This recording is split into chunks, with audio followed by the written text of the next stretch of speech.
CNT, SPT और पेशा कानून को मजाक बनाकर रखने वाली सरकारें ही थी, जो अपनी सरकार से ये मांग करते हैं कि ये तीनों कानून यहाँ पर लागू किए जाए और जो 5 लाख वैकेंसी हमारे अपने बच्चों का है, जो झारखंड के लोग जो अलग राज्य के लिए अपने आप को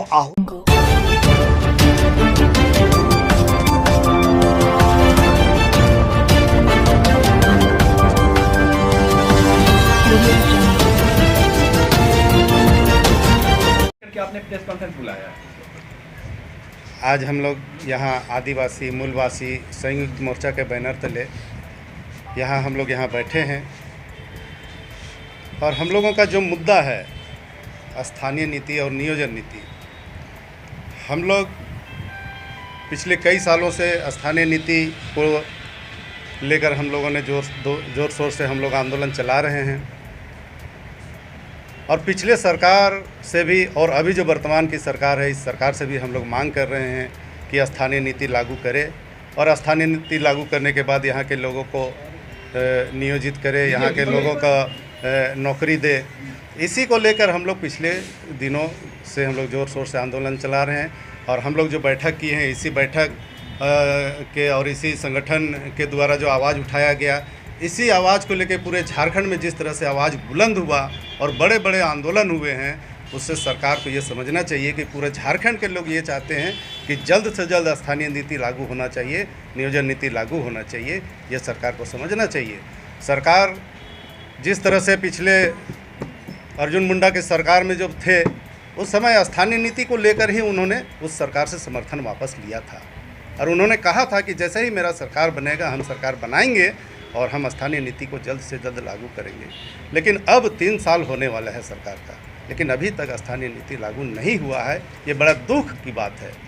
और यहाँ के लोग रोजगार के लिए स्थानीय नीति लागू नहीं होने के कारण यहाँ के लोगों को, यहाँ के पढ़े लिखे युवाओं को रोजगार नहीं मिल पा रहा है। रोजगार के लिए यहाँ के लोग दर दर भटक रहे हैं, दूसरे राज्यों में जा रहे हैं रोजगार करने के लिए। ये भी बड़ी दुख की बात है। आपकी माने तो सूबे की सरकार का आधे से अधिक समय कार्यकाल बीत चुका है जी, तो आगे आंदोलन की या क्या कुछ रूपरेखा है, क्या कुछ कार्य योजना है आपके संगठन की? हम लोगों का संगठन में अभी हम लोगों ने प्रस्ताव लाया है कि 31 अगस्त को हम लोग यहाँ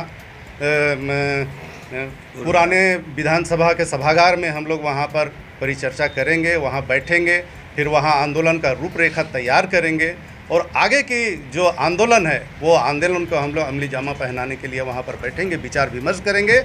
और वो 31 अगस्त की बैठक में हम लोगों ने यहाँ के झारखंड के जितने भी सामाजिक संगठन के अगुआ हैं, सामाजिक संगठन हैं, उन लोगों को भी हम लोगों ने यहाँ प्रस्ताव पारित किया है कि उन लोगों को भी बुलाएंगे।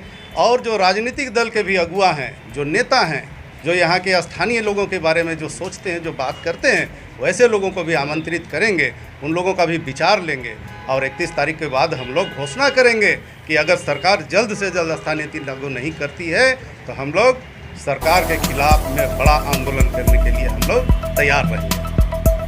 बात करने के लिए बहुत बहुत धन्यवाद। आज का मीटिंग है हम लोग आदिवासी मूलवासी संयुक्त मोर्चा, जो विभिन्न संगठनों का मोर्चा है, इसकी मीटिंग किए हैं। आज इस बैठक में हम लोग ने 2-3 बातों पर विमर्श हुआ। सबसे पहले झारखंड में वर्तमान सरकार के द्वारा जो बार बार नियुक्ति वर्ष घोषणा की जाती है, लेकिन नियुक्ति नहीं। अभी अखबार से मालूम हुआ कि 5 लाख वैकेंसी है और यहाँ के युवा दर दर भटक रहे हैं, ठोकरे खा रहे हैं, पूरा अराजकता की स्थिति में। बेरोजगारी के मुद्दे को लेकर और ऐसे में राज्य सरकार से हम लोग का निवेदन है कि ये राज्य सरकार स्थानीय नीति को फूलप्रूफ परिभाषित करे और नियोजन नीति भी ऐसा बनाए जाति सबको ये और नियुक्ति प्रक्रिया चालू करें ताकि यहाँ के युवाओं को, शिक्षित युवाओं को, क्योंकि हर का आसरा होता है, प्रखंड से लेके सचिवालय तक, राजकीय सचिवालय तक इतनी वैकेंसी है और शिक्षकों के पद की वैकेंसी कि अगर ये नियुक्ति हो जाए, राज्य में बेरोजगारी खत्म हो जाए और राज्य का भी विकास में सबकी सहभागिता हो सके, ये हम लोग का सोच है। लेकिन हम लोग को बड़ी उम्मीद थी वर्तमान सरकार से, लेकिन वर्तमान सरकार अभी तक कोई ऐसा कदम नहीं उठा पाई जिसमें भरोसा हो सके कि ये सारी नियुक्तियाँ हो सके। इस संदेशा के रोष पर अंजू जी, आप ये कहना चाह रहे हैं कि वर्तमान मैं सरकार डॉक्टर हमारी संगठन करीब 1 साल से इसमें संघर्ष कर रहा है। 31 अगस्त को हमारा एक वर्षगांठ है, इसमें हम विभिन्न जगह से बुद्धिजीवियों को बुला रहे हैं परिचर्चा करने के लिए। हम अपना बात वहाँ रखेंगे, उनकी बात सुनेंगे, उसके बाद हम संगठन की ओर से ये निर्णय लेंगे कि आगे की क्या रणनीति तैयार करनी है। जैसा कि जो संगठन का बता रहे हैं कि लगातार पिछले 1 वर्ष से आप संघर्षरत हैं, लेकिन संघर्ष कितना ही रहा। देखिए, संघर्ष तो जारी रहेगी, संघर्ष कभी खत्म नहीं होती है। और सबसे बड़ी बात है, संघर्ष करके ही ये सरकार को हमने लाया था। अब बची 2 साल। आपको क्या लगता है सरकार को तो आने से ज़्यादा समय नहीं वही मैं इसी पर आ रहा हूँ। अब बची 2 साल। हमारे पास सबसे बड़ी चीज़ है वोट की ताकत। यदि 2 साल बाद यदि ये सरकार कुछ नहीं करती है तो फिर हम तो वोट में फिर मैं उनसे बदला लूँगा, और फिर 2 साल बाद कभी नहीं आएंगी ये सरकार। जान लीजिए कि ये सरकार फिर कभी नहीं आएगी, क्योंकि बहुत बड़ा विश्वासघात है। उन्होंने अर्जुन मुंडा के साथ ये कहते हुए इस्तीफा दिया था कि 32 का खतियान लागू नहीं कर रहे हैं। जब आपकी बारी आई तो आप क्या कर रहे हैं? हम तो घर घर जाएंगे, जन जन को बताएंगे कि इन्होंने क्या किया। तो आप ये कहना चाह रहे हैं कि हेमंत सरकार है मूलवासियों की आकांक्षाओं की आशाओं से खड़ा नहीं उतरी है अपने।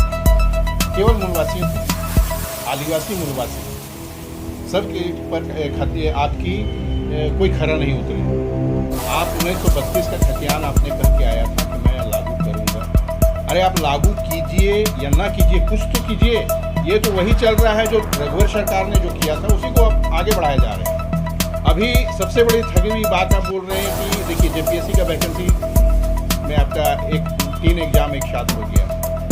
आगे सुनने में आया है 50,000 वैकेंसियों को अभी नियुक्ति दी जाएगी। नीति जब तक नहीं बनी है तो नियुक्ति होगी कैसे? वही रह जाएगी जो 2001 में थी, आज भी हम वही हैं। तो हमारा दरखास्त यही है कि नियुक्ति का नियमावली बनना चाहिए। वर्तमान की सरकार ने कहा था कि सरकार के आते ही सरकार को 2 साल कोरोना से पीड़ित होना पड़ा, वक्त ही नहीं मिला कुछ करने। इस पर क्या कहेंगे? कोरोना से पूरा विश्व पीड़ित था।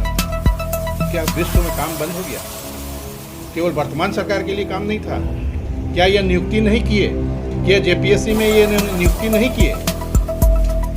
अपनी नियुक्ति, अपने पोस्ट की नीति, मंत्रियों की नियुक्ति, मंत्रियों की विभाग की नियुक्ति सब हो गई, लेकिन सिर्फ अपने काम को बचाने के लिए कोरोना का आड़ लेना एक मिथ्या है और कुछ नहीं।